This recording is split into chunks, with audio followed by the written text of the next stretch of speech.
कसरी आर्यन सिग्देलको केही मिस्टेकले उनको करियर नै बर्बाद भयो यो भिडियोमा राम्रोसँगले एक्सप्लेन गरिएको छ। सो यो भिडियो हेर्नुहोला है त। नेपाली चलचित्र उद्योगमा आर्यन सिग्देलको राइज उनको बोइस चार्म, गुड लुक्स र मेनस्ट्रिम अडियन्ससँग रेजोनेट गर्न सक्ने एबिलिटीले भएको थियो। 2007 मा किस्मत भन्ने फिल्ममा पहिलो पटक लिड रोलमा देखिएका सिग्देल लेट 2000 तिर रोमान्टिक लिड हिरोको सिनोनिम बन्न पुगे। र मौसम, मेरो एउटा साथी छ, कसले चोर्यो मेरो मन र नोभेम्बर रेन जस्ता धेरै कमर्सियल्ली सक्सेसफुल फिल्महरूमा काम गरे। 2009 मा रिलिज भएको मेरो एउटा साथी छको जय शमशेर जंग बहादुर राणा पर्फर्मेन्सले उनलाई क्रिटिकल एक्लेमको साथै यंगर डेमोग्राफिकको म्यासिभ फ्यान फलोइङ बटुल्न मद्दत गर्यो।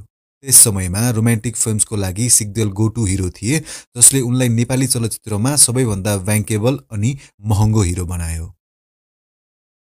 नेपाली चलचित्र उद्योगको कुनै समय हार्टथ्रोब रहेका आर्यन सिग्देलको पपुल्यारिटी र चाममा पछिल्लो समय उल्लेखनीय गिरावट आएको छ। एउटा महँगो हिरोबाट आफ्नो पुरानो स्टेटस रिगेन गर्न स्ट्रगल गरिरहेको एक्टरसम्मको उनको यात्राले नेपाली चलचित्र उद्योगभित्रका च्यालेन्जेस र चेन्जिङ डाइनामिक्सलाई नजिकबाट बुझ्ने मौका दिन्छ।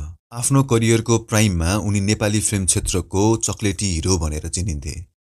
मेरो एउटा साथी छ र नोभेम्बर रेन जस्ता फिल्महरूले उनलाई एउटा क्विन्टेसेन्सियल रोमान्टिक हिरोको रूपमा इस्ट्याब्लिस गरिदियो। आर्यन सिग्देल एक्टर त एकदम बवाल लाग्छ क्या मलाई पनि। यो मेरो एउटा साथी छ र नोभेम्बर रेन होइन, यति राम्रो फिल्म थियो होइन। तर यो सफलता उनको लागि दुई धारे तरबार बनिदियो। ओभर टाइम अडियन्सले उनलाई वान डाइमेन्सनल पर्सपेक्टिभबाट हेर्न थाले र उनी सिमिलर रोल्समा टाइपकास्ट हुँदै गए। जसै नेपाली फिल्म उद्योग इभल्भ हुँदै गयो, नेपाली दर्शकहरू पनि इभल्भ हुँदै गए र आर्यनको रोमान्टिक पर्सोना आउटडेटेड भएको महसुस गर्न थाले। दर्शकहरूले उनीबाट डाइभर्स क्यारेक्टर्स र स्टोरिज खोज्न थाल्दा विक स्क्रिप्ट्स र डल डिरेक्सन भएका फिल्महरू रोज्न पुगे, जसले उनलाई इरिलेभेन्ट बनाउँदै गयो। डेढ दशक यता नेपाली फिल्म इन्डस्ट्रीले रियलिस्टिक र कन्टेन्ट ड्रिभन फिल्म्सतर्फ सिफ्ट हुँदै सिग्निफिकेन्ट चेन्ज महसुस गरेको छ। नयाँ एक्टर्स इमर्ज हुँदै गर्दा फ्रेस ट्यालेन्ट्स र भर्सेटिलिटी पर्दामा देखिन थालेका छन्। यसले आर्यनको इस्ट्याब्लिस तर स्टेटिक इमेजलाई ओझेलमा पारेको छ। अनमोल केसी र प्रदीप खड्का जस्ता मेनस्ट्रिम हिरोहरू जो आफ्नो डाइनामिक पर्फर्मेन्स र समसामयिक कथाहरूद्वारा यङ अडियन्सलाई हलसम्म तान्ने गर्छन्, उनीहरूको राइजले गर्दा आर्यनलाई आफ्नो पुरानो पपुल्यारिटी मेन्टेन गर्न च्यालेन्जिङ बनाएको छ। नेपाली चलचित्र उद्योगले नयाँ ट्रेन्ड्स र स्टोरी टेलिङ टेक्निक्सलाई अँगाल्दै गर्दा सिग्देलको रिलक्टेन्सी र आफूलाई कलाकारको रूपमा रिइन्भेन्ट गर्न नसक्दा उनी पछि पर्न गए। प्रोफेसनल च्यालेन्जेस बाहेक आर्यनको मिडिया प्रेजेन्स पनि समयसँगै गर्दै गएको छ। कुनै समय इन्टरटेनमेन्ट रिलेटेड न्युज र मिडियामा नियमित फिचर हुने उनी रिसेन्ट टाइम्समा उनका ती फिचर्स छिटपुटमा लिमिट भएको छ।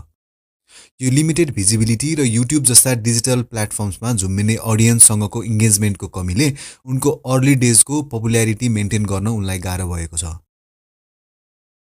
आर्यनले नाइके र होमवर्क भन्ने फिल्महरूमा आफूले गरिरहेको रोमान्टिक क्यारेक्टर्सभन्दा अलिक भिन्न क्यारेक्टर्स गरेर आफूलाई रिइन्भेन्ट गर्ने प्रयास पनि गरे।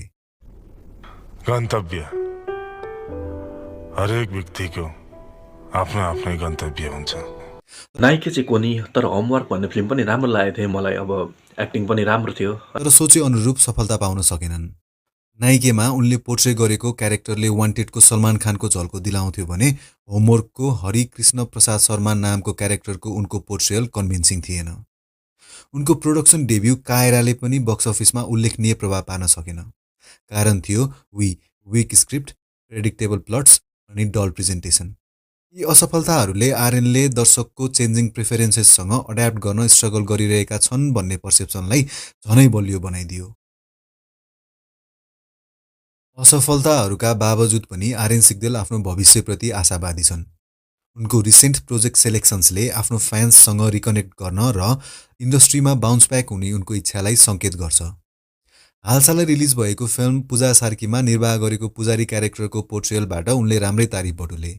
लेट्स होप बुद्धिसागरको लेखन र दिपेन्द्र के खनालको डिरेक्सनमा बन्दै गरेको उनको अपकमिङ फिल्म के घर के डेरा घर नम्बर 2 ले उनको डिक्लाइन भएको पपुल्यारिटीलाई रिस्ट्याब्लिस गर्न पुस गर्नेछ। आर्यन सिग्देलको फिल्मी यात्रा फिल्म उद्योगको भोलाटाइल नेचरको अनुस्मारक हो, जहाँ सेलिब्रेटेड स्टारहरू पनि आफ्नो अपिल मेन्टेन गर्न स्ट्रगल गर्न सक्छन्। आर्यन सिग्देलको एक्टिङ करियर अब नेपाली फिल्म इन्डस्ट्रीको चेन्जिङ डाइनामिक्ससँग अड्याप्ट गर्न सक्ने अबिलिटी र कम्पेलिङ पर्फर्मेन्सेसद्वारा अडियन्सेससँग रिइन्गेज हुन सक्ने क्यापेसिटीमा निर्भर हुन्छ। त्यही त। सो यी सब कुराहरू भइरहँदा होइन आर्यन सिग्देल चाहिँ यसरी एक्कासी अहिले चाहिँ अलिकति उनको भनौँ न मार्केट भ्यालु अलिकति डाउन नै छ क्या। के कारणले उनी यसरी अलिक डाउन हुन पुगे होइन। अब सबै कुराहरू ठिकै छ होइन। अब लुक्समा अब लुक्स नै राम्रो छ, जिउ ज्यान पनि एकदम ठिकै नै छ होइन। सबै कुरा राम्रै हुँदै पनि उनको करियरमा चाहिँ किन यसरी डाउनफल भयो होला त। अब केही कारणहरू पनि हुन्छ होइन हुन चाहिँ। जस्तै अब भनौँ न सबै फिल्म साइन गर्नु क्या। राम्रो फिल्म त उनले गरे होइन। जस्तो नोभेम्बर रेन, मेरो एउटा साथी छ, फिल्महरू त राम्रै छ नि त होइन। तर उनले अब त्यो नराम्रो फिल्महरू पनि साइन गरे क्या। जस्तो अब पछिल्लो समय यो के अब फिल्मको नाम नै त नलिउँ, तर अब एकदम जस्तो पाए त्यस्तै फिल्म पनि उनले साइन गरिसकेपछि भनेको अब दर्शकले त बिस्तारै अब त्यस्तो कुराहरू त मन पराउँदैन नि त। जस्तो पाए त्यस्तो फिल्म त अब हेर्ने कुरा नै आउँदैन। त्यो भइसकेपछि भनेको उनको डाउनफलको सुरुवात चाहिँ पहिलो भनेको चाहिँ त्यो पनि हुनसक्छ। अनि अब अरू कारण पनि हुनसक्छ। बाक्लै फिल्म गर्नु क्या। अब एक समय त अब इन्डियाकै बलिउडकै कुरा गरौँ न, आमिर खान होइन, शाहरुख खानहरूले भनेको एकदम चुज गरेर 2 वर्ष 3 वर्षमा एउटा फिल्म गर्ने गर्छन् क्या। तर अब उनले चाहिँ एक बेला चाहिँ एकदमै रेगुलर फिल्म गर्ने क्या। मान्छेले हेर्दा वाक्क हुने गरीको उनले फिल्म गरिसकेपछि भनेको त्यसले पनि उनलाई अलिकति प्रभाव पार्यो होला। अनि अरू कारणहरू पनि छन् होला छन चाहिँ, तर केही कारणहरूमध्ये यी पनि हुन चाहिँ होइन। अनि अब एउटै खाले फिल्म भयो क्या। भन्नाले उनले चाहिँ लभ स्टोरी जर्नरको मात्र फिल्म गरिराख्ने भयो क्या। भन्नाले अब लभ स्टोरी मात्रै भयो। अहिले त अब सबै खालको हुनु पऱ्यो नि त। एकदम भर्सटाइलिटी चाहिँ अलिकति कम नै भयो। अलिकति एक्सन हुनु पऱ्यो, कमेडी हुनु पऱ्यो होइन। उनको चाहिँ एकदम एउटै खालको क्या, रोमान्टिक मात्रै भयो, लभ स्टोरी मात्रै भयो। अनि त्यो कारणहरू पनि होला होइन। जस्तो अब त्यति बेलाकै अब भनौँ न निखिल उप्रेती, विराज भट्टहरूले पनि उनीहरू पनि अब डाउनफल सुरु हुनुको कारण एउटै भयो क्या। उनीहरूको चाहिँ एक्सन मात्रै भइसकेपछि भनेको मान्छेले एउटै चिज गर्दा हेर्दा वाक्कै नै हुन्छ नि त। सो त्यही पनि भएको होला एउटा कारण चाहिँ। उनले लभ स्टोरी फिल्मलाई अलिकति बढी प्रायोरिटी दिए। लभ स्टोरीदेखि बाहेक अरू पनि गर्नु पर्थ्यो।